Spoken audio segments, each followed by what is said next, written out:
Bought any new cars recently?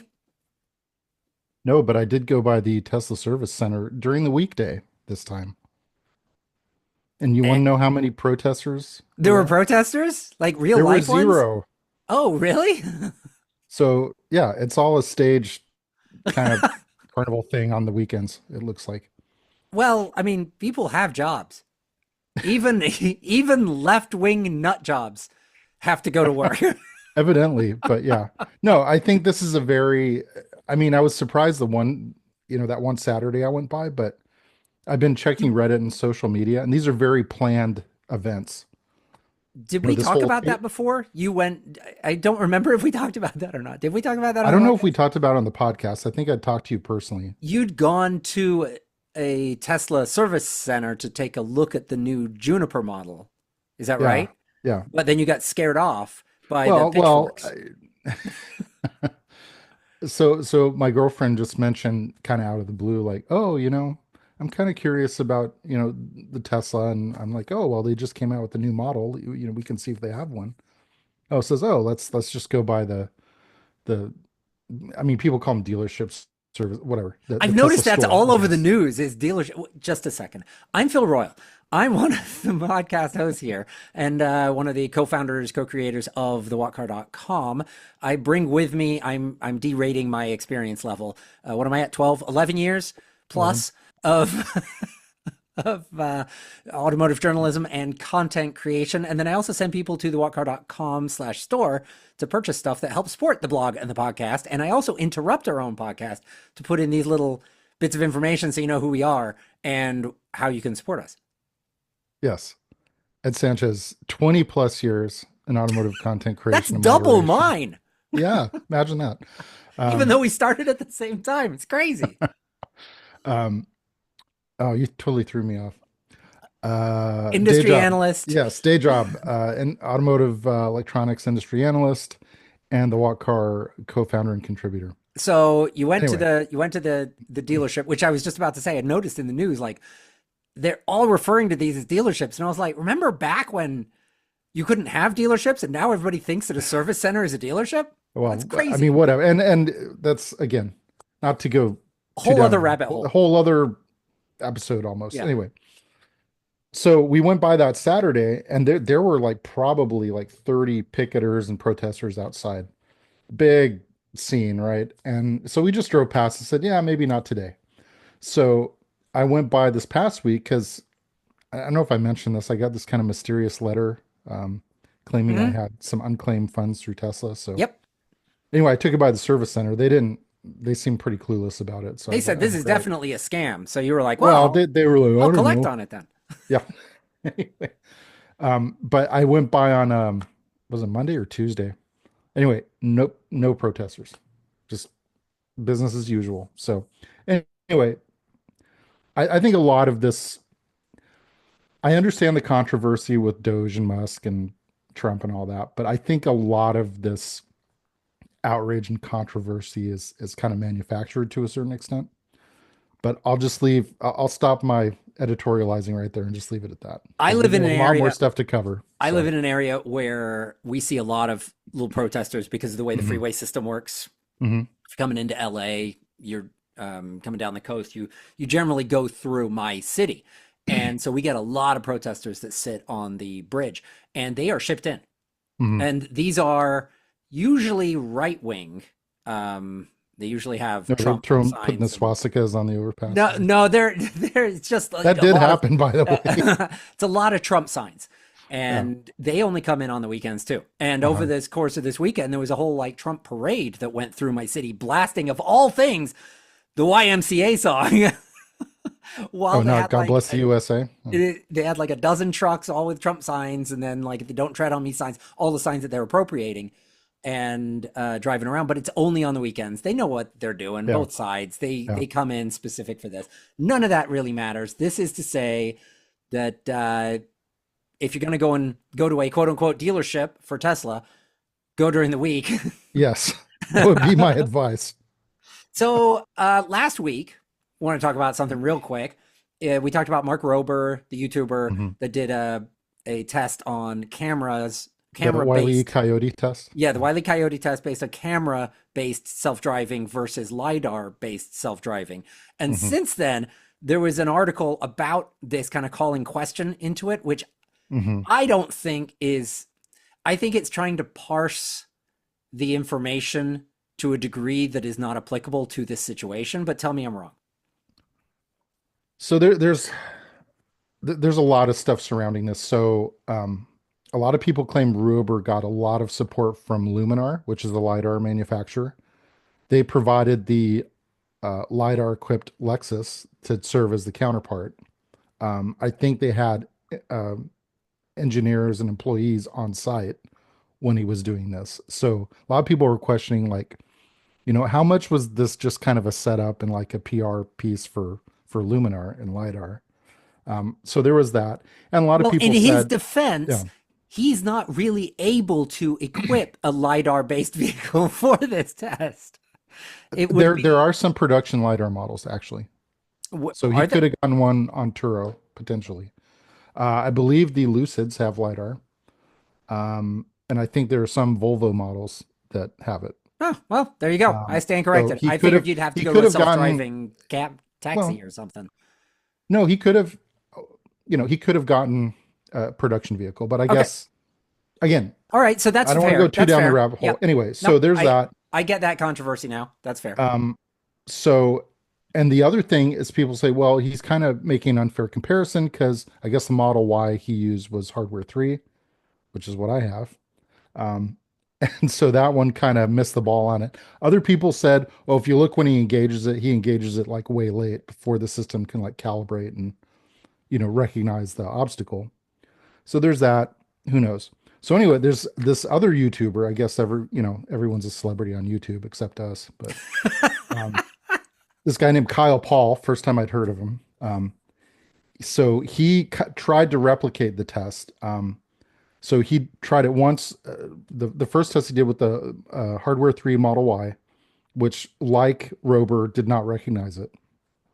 Um, The and he wall, actually had to he slam did. on the brakes because there was a solid object behind the fake wall. So he Oh, couldn't, it wasn't a little styrofoam little, he yeah, couldn't punch anyway. through it. Yeah. No. So then he tried it again with the Cybertruck with Hardware 4, which is also, as far as I know, a camera only system. It might have radar, but I don't know. I believe it's only the Model S and the newer Model S and Model X that have the radar. Well, Anyway, as we'll get to a little bit later, if the Cybertruck had it, it probably unglued itself and fell off. possibly. But anyway, the Cybertruck did recognize the wall and did stop. So point being, it's a newer system. Things have evolved since, Rober did the test with the Hardware 3 Model Y. Newer models have better perceptive capabilities for what that's worth. If Anyway, anything, what this shows is that what Elon Musk has been saying since like hardware 2.5, hmm where he's been saying this stuff is all forward compatible, all of it's going to work. You're going to be making money while you're sleeping. You're going to be driving to New York from LA while you're in the while you're back taking a seat. nap, yeah.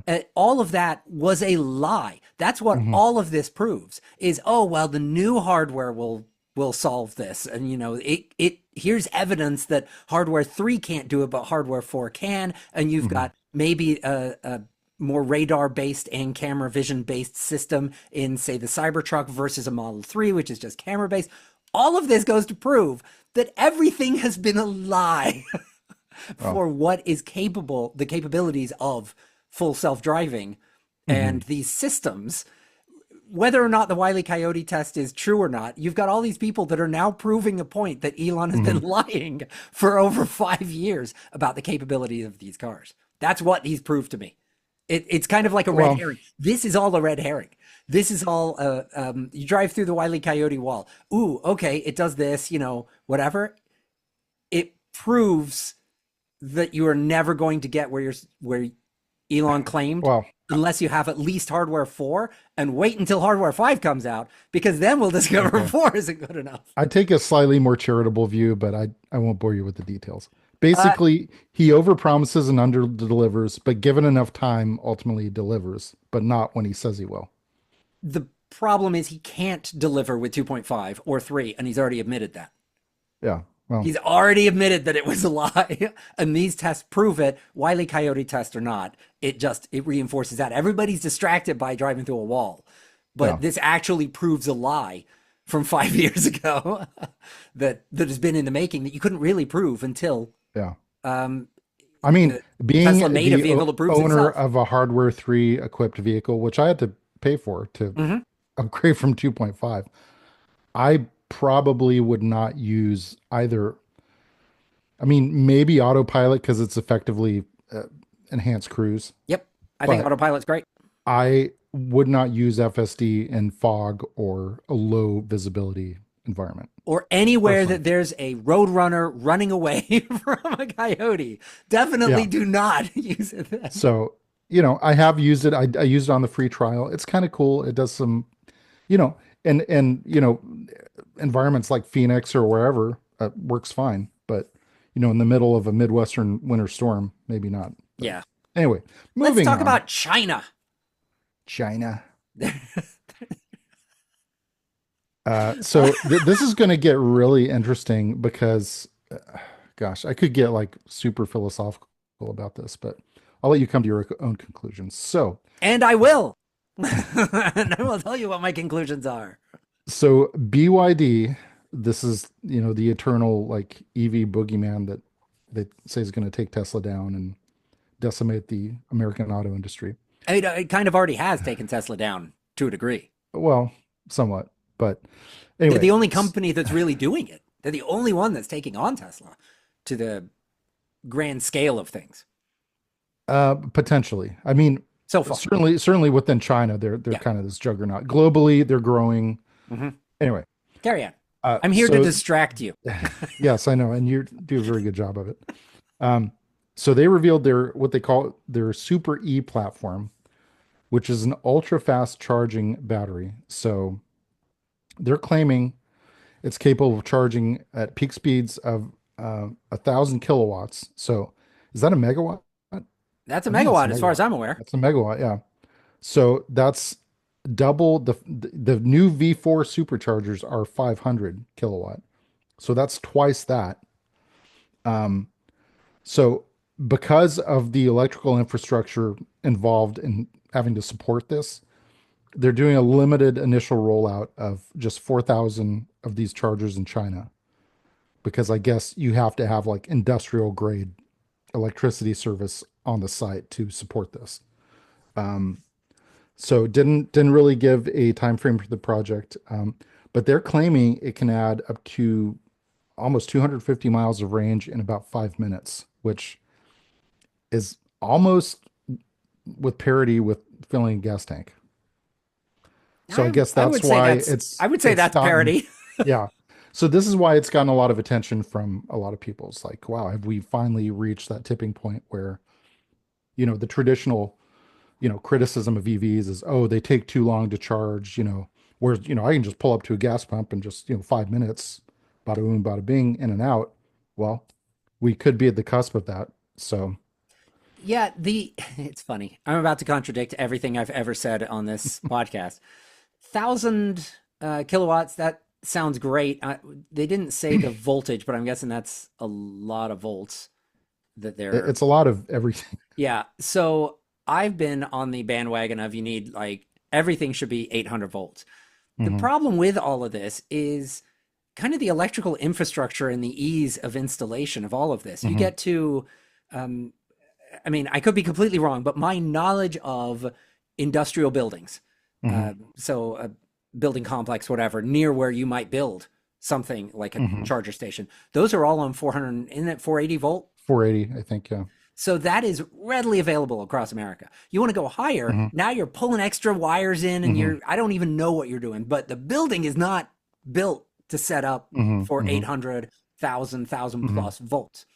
So I like this idea. The thought that we're ever going to be more than that we're going to have 1,000 kilowatt, 2,000 kilowatt chargers are readily available everywhere requires a complete reworking of the entire American electrical infrastructure Yeah. system, more Yeah. so This is. than a basic 400 volt Mhm. system. And I've been saying pretty early on that we need to be 800 volt. I'm not really sure how we get there infrastructure wise because it's not Mhm. easy. It's a big step from 4 to 800 volts.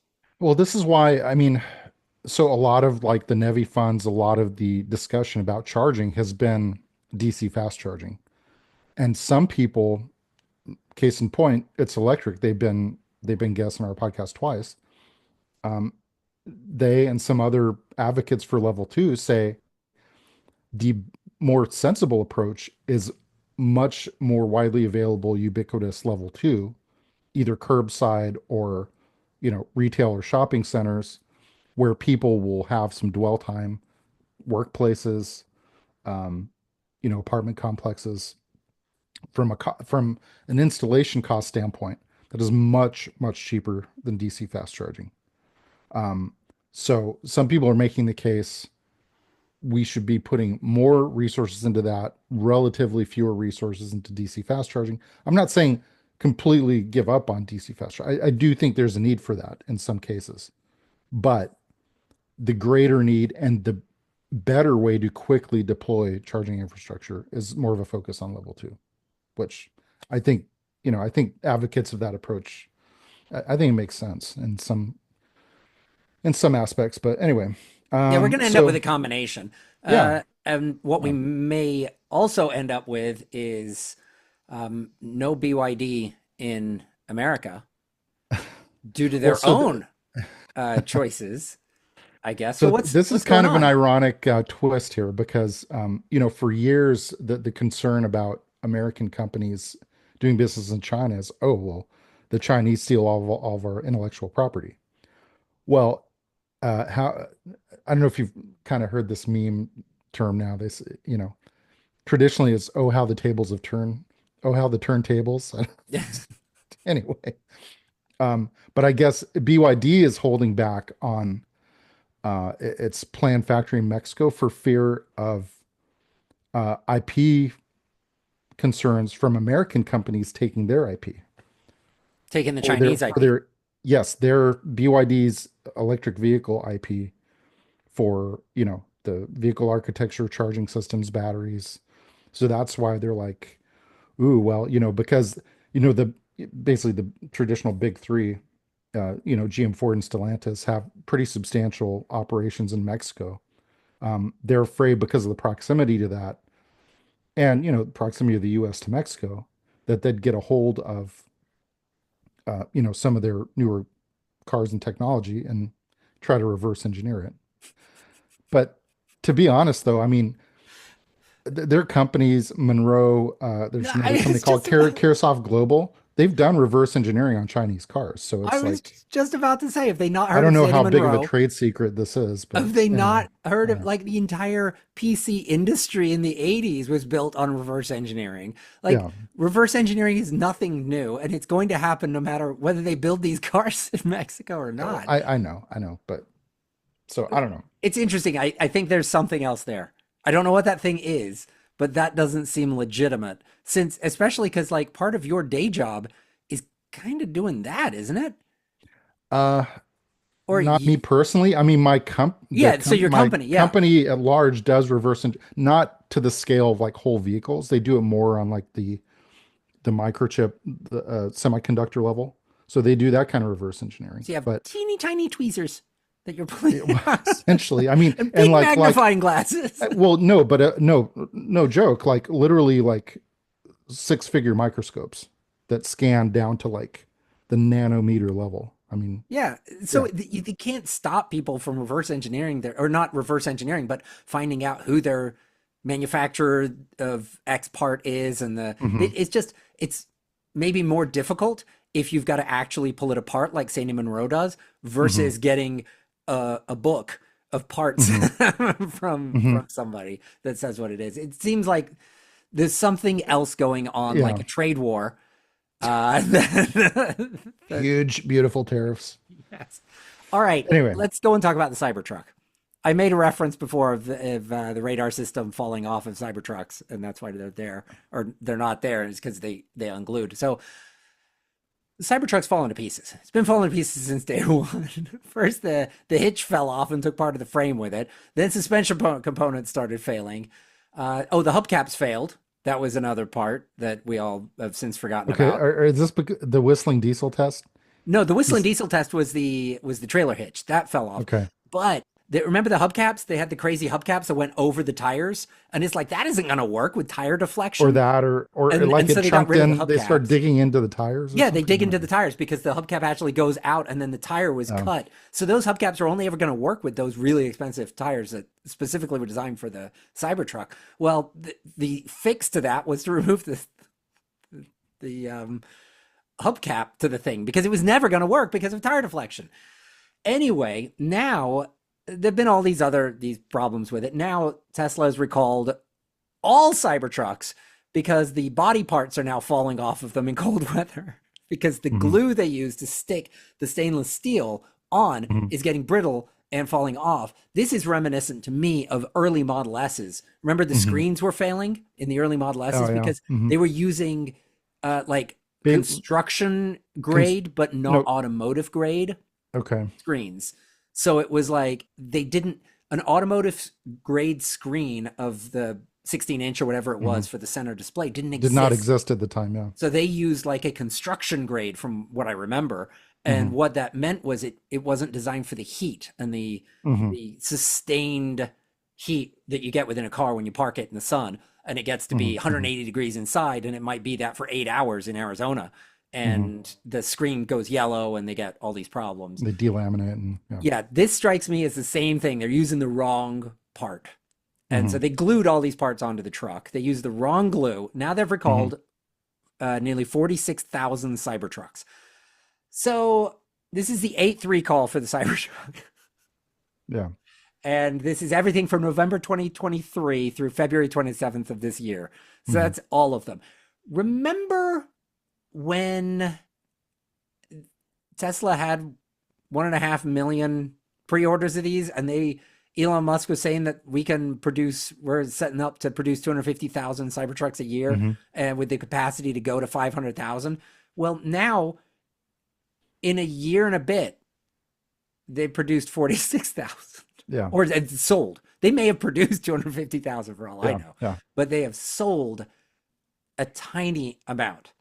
Hmm. So now it is literally falling apart in Hmm. cold climates. When is this a failure? Has it been called a failure yet? Well, but they'll point out it's outsold the F-150 Lightning. So For like for like, 1 quarter and probably won't again. I mean, maybe it will, but it's not going to outsell it 10 to 1 like what they were thinking no. originally. I always thought this would probably be a niche vehicle, which it's kind of proving to be. Um, those people that want them and really like them, but it's not a mainstream product. It's much more expensive than they initially said it would be. That's another thing. And now they're going to be Um, releasing a cheaper rear wheel drive version. I guess that's yeah, but actually going to even the happen. cheaper one is supposedly like 62 or 65 grand, Yeah. which was supposed to be previously was supposed to be like the mid-range model. Yeah. So The version they're going to release at anyway, 60 was, I believe, what was supposed supposed to to be be like 40. 40. Yeah. Yeah, so that never happened. And a guy down the street from me got his Cybertruck probably 6 months Hmm. ago. His Hmm. neighbor has a Hummer. Hmm. Uh, he got his Cybertruck. He Hmm. has since traded it in for a C8 Corvette of all things. Oh, interesting. Kind of a bizarre thing, but I don't know why he did. I haven't asked him that. Yeah, But that did not last long in his driveway before he went and got himself a yeah. Corvette.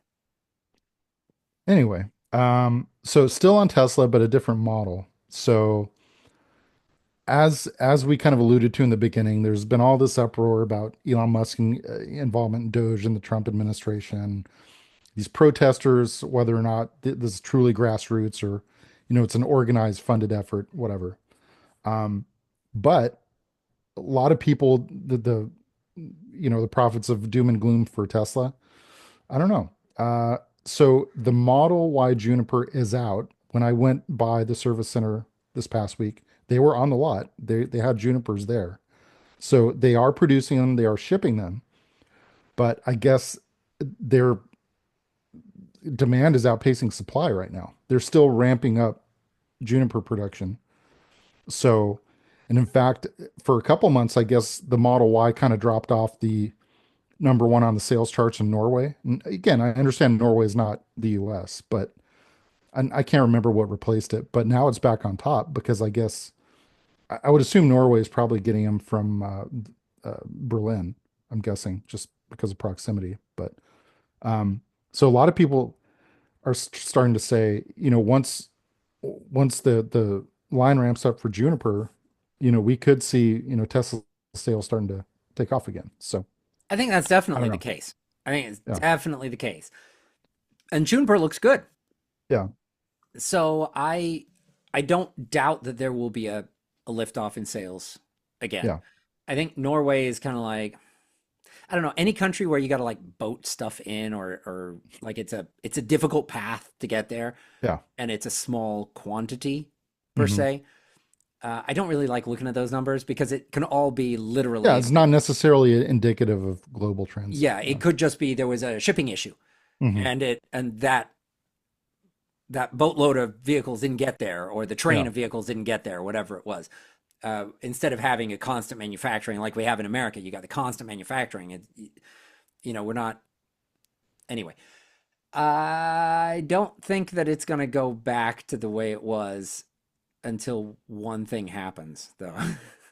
Yeah. Well, it can be a variety of things, but it has to end with Elon not being as controversial as he is politically, on a world scene. Yeah. That's how it ends. So it could end with Elon Musk being fired. It could end with him suddenly realizing that, oh, wait, I'm the CEO of various other companies. I need to actually show up to work like I'm telling my employees to do and concentrate on that. Uh, I Yeah. think that's what I, it's reliant upon. It's reliant upon one person. Sales will go up a little bit more. That's hmm fine. But it's one person that hmm needs to realize what their job is hmm and get back to doing that job. Yeah. And Yeah. that's what will make the bigger difference. Yeah. I mean, there's still a lot of unknowns out there. There's still this, unicorn low cost model that's supposedly right around the corner, but uh, we'll see once that materializes. But shifting gears once again, so this is something really we kind of touched on over a year ago. Speaking of left wing nut job states, you and I both live in California. And yeah, so we talked about this. When did you say this was a year ago? January 2024. And I'm sure we've talked about it before then as well. That road taxes are Hmm. largely come off of like gas. And it's Hmm. something like in California, we pay something like 53 cents a gallon, something like Yeah, that, it's a lot. Yeah. on that goes to road taxes. And as more EVs are sold, the fewer road taxes you essentially have, the less money you have going into Hmm. this fund. And EVs are generally heavier than their gas powered counterpart. So, in theory, Hmm. are using the road more Hmm. or being harsher Causing on more it, wear and tear. Yeah. and then not contributing to rebuilding the infrastructure. Hmm. And I think most level headed people are fine with rejiggering this deal. Hmm. I think most EV owners are okay with that. Well, California's actually like figuring this out. So there was an Hmm. article ABC did, and I just put a quote in here. It's California, where zero emissions vehicles accounted for a quarter of sales last year. Legislative analysts predict gas tax collections will decrease by $5 billion or 64% by 2035. 2035 is the year Hmm. that Mandate. Yeah. California and a couple of other states, I think Oregon, they've said that they need 100% of new car vehicles will be Hmm. vehicle sales will be EV within that state. The downward revenue trend is already playing out in Pennsylvania, where gas tax revenues dropped an estimated $250 million last year compared with 2019, according to the state's independent fiscal office. So this is something that needs to happen and happen soon. Hmm. And so they're kind of floating the ideas of, from what I read, it was a mileage based Hmm. tax, so an actual use tax. The problem with the existing tax is I can take my F It's 250. effectively a consumption tax. It's a consumption tax, not a Yeah. use tax per se. Hmm. My F 250 gets 9 miles per gallon while I'm towing. Well, towing is a bad example because then I've got extra weight. 14 miles per gallon on the freeway. Hmm. Yet it weighs less than a like Hummer EV by a couple Hmm. thousand pounds. Yeah. It weighs less than modern trucks Hmm. that get better fuel economy because mine is an older vehicle. So I am Hmm. paying more road tax on something that is abusing the road less. It's an imperfect Hmm. system as it is. Hmm. So I can't say I'm against changing this up. As long Hmm. as the dollar amount stays about right, which they said on average, the average driver spends something like $300 a year on road tax. And Hmm. that'll be based on like, I should be able to do the math, but I can't. It's probably based on 10 or 15,000 miles a year, which is about what they say people drive. Hmm. Hmm. So is this bad? Are you going to be upset when you get a bill for you've got to fill out a thing for your vehicle So I registration? think that the way they're proposing to do it is either through telematics, where basically the vehicle self-reports to the state. So, you get into the whole Big Brother privacy kind of argument with that. Or, I mean, right now I've got one of those transponders for the toll lanes. So I don't know if they're going to use those and like Oh basically man, I don't track think they could do movement. that in America. I think that's a Well, step too far. I don't know. Or the other thing that I kind of hypothesized on episode 153, where we tackled this, which Just will off the be top of my head, episode 153. that will be linked in the show notes if you care to listen, um, is effectively a usage tax at public charging stations, where a little surcharge will be tacked on to, to pay for, I guess, road tax or whatever. So are you saying there it would take your odometer reading and so it would be a consistent odometer reading, or are you saying that it would be like the gas tax where you charge based on the amount of Uh, electricity that you're so sucking that's down? so that's an interesting question, because there's actually technically there's a couple different ways to do that, because with the data handshake between the charger and the charger could conceivably extract the your odometer reading, your mileage, and Assuming it has the ability to do that. Yes. well, I don't know in the communication what the technologically, there's not a reason it couldn't, yes. but it's just a matter of data privacy and access and all And that. whether or not Anyway, cars are already set up with that, I don't know. Maybe they are. I don't know. anyway, so then that could be reported to the state as part of your usage, or the other way, which is better from a privacy standpoint, but maybe worse from a user standpoint, is just like a 5 cent per 10 kilowatt hour tax or something, where depending on how much you use at the charging station, whether it's level 2 or level 3, it basically charges you a little fee, that which would basically be the road tax fee. Man, I can shoot holes in both of those. Yeah. This isn't going to be easy. No. So you could see how this is kind of a catch 22, because nobody's going to be happy at the ultimate solution, because Well, if either you do it at DC the, fast chargers or yeah. even public level twos, there are people that are never going to use that. My friend that only uses a level one plug at her house, like Hmm. the electrical system doesn't even know that she's got an EV. It's Hmm. seeing such a small pull on that they Hmm. can't really go and uh like she never fills up at level three or level two, public level two. So you can't really charge there. You can't charge what was your other suggestion? Oh, it was I think it was level three and then level two. Oh, and then Yeah. just charge like so you could take the odometer reading off of those. Well, you couldn't on people like her, so she'd never get taxed. And then Hmm. if you did just a surcharge per electricity, you get back to the issue that you got now, where I'm paying more because I'm driving an older vehicle, even though this older Hmm. vehicle weighs less than the modern vehicle to Hmm. get better fuel economy and wear the road more. So it's that I guess I'm And okay I'll with give you because an it's an even unfair worse one system that would now. tick off literally everybody. Oh, let's do the third one. So let's say if SoCal Edison or PG&E or whatever decided to charge all ratepayers a surcharge to basically try to recoup the road use tax for EV owners, and the people that don't have an EV say, "Hey, WTF? Why am I paying this? I don't even have an EV." I think what you'd have to do is potentially self-report the mileage. which is an imperfect system, and you could do it at vehicle registration time. So you're gonna do vehicle registration. Yeah. You go in and you report your mileage, and if they think that people are gonna scam the system, you turn all of the smog stations into every 2 years. You've got Odometer, to like you've got an reporting EV. You've stations. got to Yeah. go in and get your odometer reported by a star smog station, as we do here, and then it would be an inconvenience, but it's not an inconvenience that most people aren't already used to, unless you flip cars every 3 years with a new car in California. Yeah, that's kind of an interesting proposal. I hadn't really thought about that, but I think maybe the smog station owners would be in favor of that They because, definitely would be. after 2035, they're going to have a rapidly declining business model Yeah, to it the never point goes up where, again. It never goes yeah, up after yeah. 2035 for So this. so they might lobby for that and say, yeah, we'll read odometers, please. There, though, I don't know how much money they're going to make reading odometers, because it's not like I pay like $70 to get my vehicle smogged. Hmm. Every 2 years, I got to pay that, which isn't Hmm. that bad. Whatever. I mean, typically it depend. I mean, I don't know if it's more for trucks than cars, but for most cars, I'd say it's average between like 40 or $50. Yeah. No, I think my Kia's less, but my Hmm. two trucks are Yeah. on the higher range.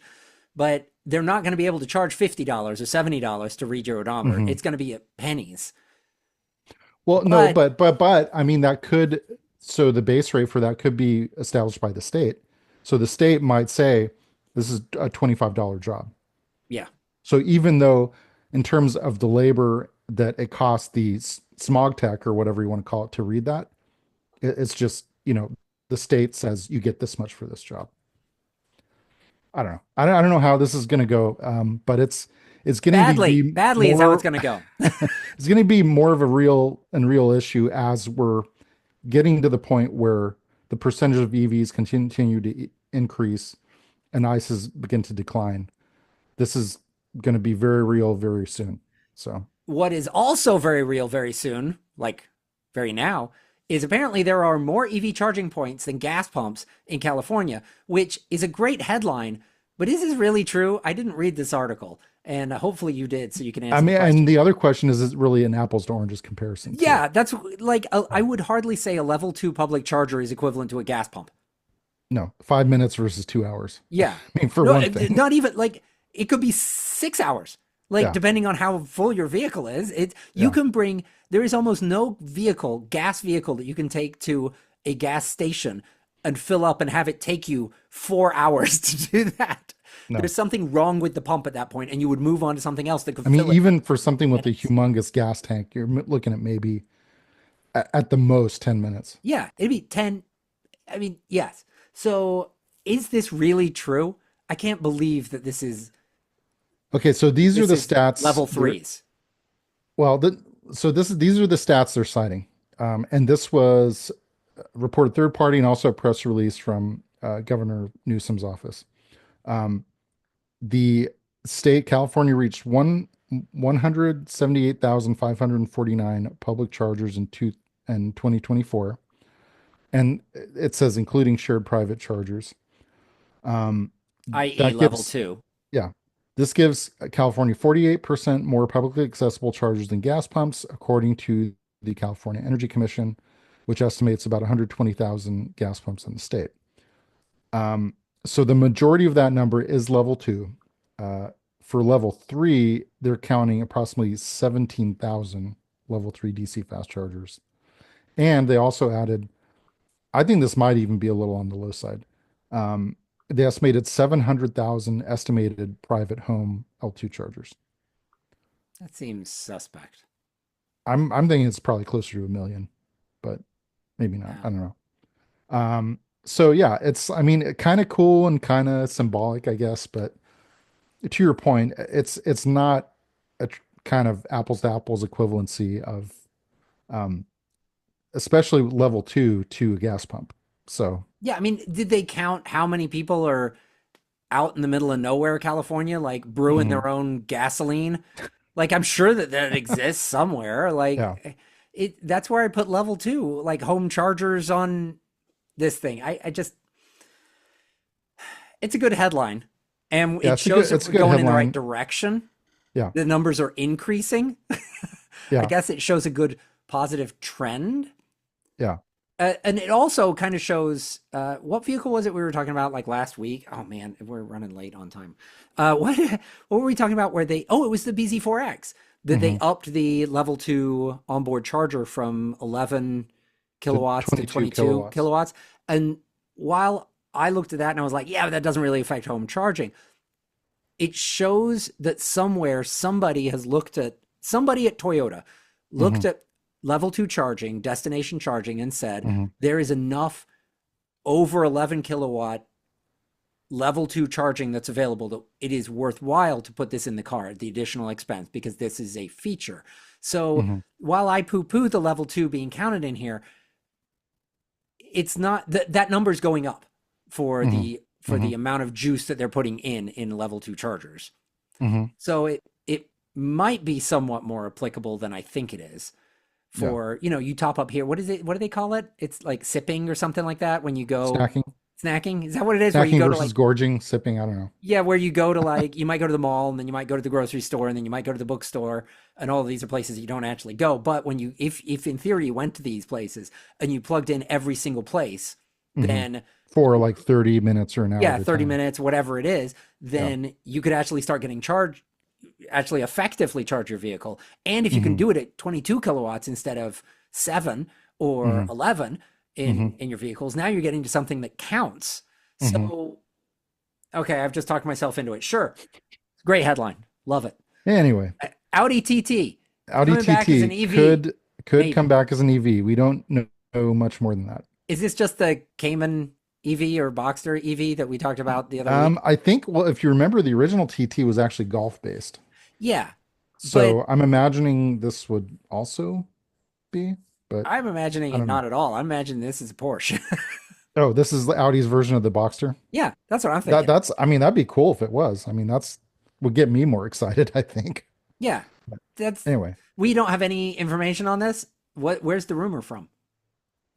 from the UK, Auto Express, I guess. And I guess we're not against this. Oh, did they No, actually sure. say? They're saying I think they're basing it off the comment of some executive that said, "Oh yeah, we could do this, maybe." So whatever that's worth. talking here now. They're talking about it, the SSP platform. Whose was that? I think Porsche. Yeah, I bet this is a Porsche. So you think this could be a platform mate with the new Boxster? Yeah, that's my Okay. theory. All right. I'll Sounds bet good. a nickel on it. All right. And I won't follow through if I lose. Okay. So speaking of YouTubers, getting back to this, this is another guy I hadn't heard of till a couple days ago. And I guess this guy is famous for like loving Teslas, I guess. This guy named Robert Rosenfeld. Um, so he has, I guess, I think a Model Y, um, and a Cybertruck or something. Anyway, for he drove a Rivian R1S for a week, and he kind of goes over and he's like, "Oh, this is nice," but ultimately he says, "No, I'm not selling my Teslas." So for whatever that's worth. Yeah, I could counter that with a ton of other articles of people just arbitrarily saying anything else. Yeah. So, But I've been in several conversations the last few weeks mhm, where people have discussed all of this. One of my friends is actually shopping for a Lightning right now, mhm, and he's waffling between the Lightning, the hybrid F-150, and mhm, the hybrid Tundra. He hmm, definitely, at the very minimum, wants a hybrid. mhm, He wants the Lightning, but then you look around and you look at these others, and he's shopped, shopping around. He's like your average consumer. mhm, mhm, So he's looked at like the Rivian's a little bit too small. He wants a giant back seat, mhm. and so the Rivian's a little too cramped. I don't know how the Tesla is on that, um, but Hmm. it's free to each his own. This is the Yeah. beauty of the automotive Yeah. world. Is if you The like first how question I would Tesla. ask him, and I don't know if you asked him this, is does he tow? Yeah, yeah. So that was my first question. Do you tow? And he's like, no. And I'm like, well, then the Lightning's Yeah, perfect. get a Lightning. Yeah. Yeah. So we went. The next thing is he was like, I don't know what electricity I've got to my house. And I was like, where's your panel? So we go over there. He had a 200 amp main breaker. Oh, easy. But aren't they Yeah. supposed to be 220? Isn't mine 220? Like, I didn't then go to mine, but his was 200. Seemed like an odd, I mean, it's an even number, but it seemed like an odd number. Uh, No, maybe, 200. I mean, yeah, you could, I oh no, think a wait, 200. Yeah. 200 amp, not watt. No, I no, think no. You're right. You're right. I'm you're completely getting backward. I amps was and thinking, no, watts. I was getting voltage and amperage confused. Yeah. So yeah, his was 200 amps. So he's good to go. And then he's like, and I've got like all these plugs in the garage. And so I was like, yeah, you do, but do you? And we went around his garage and I was just like 110, 110, 110, 110, 110. And his wife was like, you can tell just by looking at the plug. I'm like, Yeah. yes, I can. I might confuse Um, amps and volts, but I can tell you what a 515 plug is when I see it. yeah. Well, I So mean, the there's other question I would have is how close is the panel to his garage? Is it like there, or money's is it like opposite end of the house? Or it's not it's kind of on another wall. It money's not their problem. okay, Uh, so yeah, hire an electrician, pay him $2,000, problem solved. yeah. Yeah. But there's to each his own on these. So this guy prefers Yeah. the Tesla. That's great. There's all these others of like one guy drove a Silverado and he prefers the Silverado EV over his Tesla. That's great. All these stories to each his own. That's It's all what it subjective. goes to Yeah. show. So drive as many Drive. as you can. Yeah. Long story short, you know Yeah. who else likes Rivians? Is Uh, the Palo Alto Police Department. oh, what are they doing? They just got an R1S patrol car, I guess. Like legit or they're testing it? No, they're adding it to the fleet. Just one. I guess for now. I don't know. Oh, there's a picture. Link in the show Yeah, notes. there you go. It's got a star on the side and everything. Makes it official. No, I It's love official. those. Yeah. I love those. Yeah, that's great. Yeah, I think probably once the R2 comes out, those will be more attractive because they're a little cheaper, or will be. Um, so yeah, cool. Well, there you go. I'm going to stop this podcast before you talk about something else. Everything Oh, we talked about. not even the two CV could get a 2CV electric. Anyway, Would that even come to America? probably not. Is it going to be as crappy as the original? We're going to get a Ducheveau here. Yeah. I don't know if that's going to happen. I don't think there's I'd honestly rather very see small the market for that. ME than the well, I wouldn't mind seeing either, but anyway. Everything we've talked about will be in the show notes. Maybe even some of the stuff Ed just threw in here at the last second. Show notes you can find on the website and also embedded in the podcast. Subscribe to the podcast. You can subscribe to us anywhere that you can find us, as well as, or I forget to talk about at the beginning, on YouTube. If you were listening to this podcast 40 minutes ago, go back and just go to youtube.com/@thewalkcar. You can watch us there. You can like the thing. You can leave comments in the YouTube comment section. I think that's what they Probably call the that. best way to contact us. Yeah, Just that leave is YouTube comments. definitely. You could email us at hello@thewalkcar.com, but don't. We're on social media. You could share us on social media. We're kind of everywhere except for one particular place. A certain channel.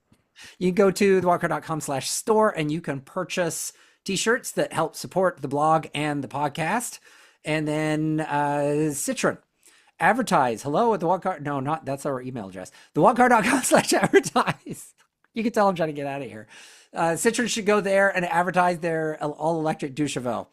Yes. And we would be entertained. They could come on.